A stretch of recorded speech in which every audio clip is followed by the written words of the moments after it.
Saudaraku, klub PSMS Medan berhasil mengalahkan Persiraja Banda Aceh dalam pertandingan lanjutan Pegadaian Championship 2025-2026. Pertandingan yang dihelat di Stadion Utama Sumatera Utara tersebut berakhir dengan skor 0-1, kemenangan untuk PSMS Medan. Berikut informasi selengkapnya. Saudaraku, PSMS mampu mencetak gol cepat pada awal laga lewat rival Rastori di menit ke-14 dan keunggulan itu bertahan hingga akhir pertandingan. Persiraja Banda Aceh harus mengakhiri rekor apik mereka setiap kali berhadapan dengan PSMS Medan di laga tandang. Dalam pertandingan Pegadaian Championship musim 2025-2026 yang berlangsung di Stadion Utama Sumatera Utara Deli Serdang pada Sabtu 25 Oktober 2025 malam, Laskar Rencong takluk 0-1 dari tim tuan rumah berjuluk Ayam Kinantan.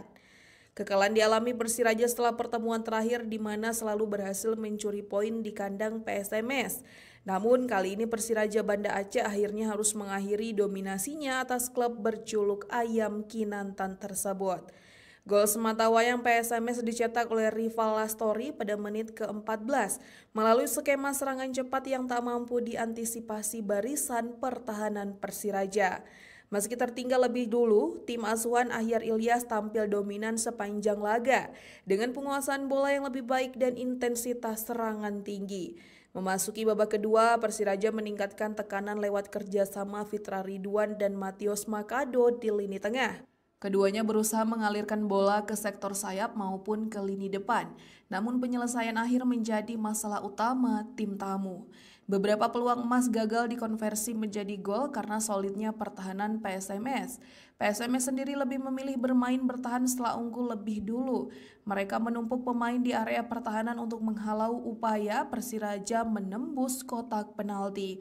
Bahkan di menit ke-56 PSMS harus bermain dengan 10 orang setelah Islaus Kadri diganjar kartu kuning kedua akibat pelanggaran keras terhadap Mateus Makado. Meski bermain dengan 10 pemain, PSMS tetap bertahan dengan rapat dan mampu menjaga keunggulan hingga laga usai. Upaya Persiraja melalui Miftahul Hamdi, Connor Flynn, dan Anthony Putro terus dilakukan. Namun tak ada gol yang tercipta hingga peluit panjang dibunyikan.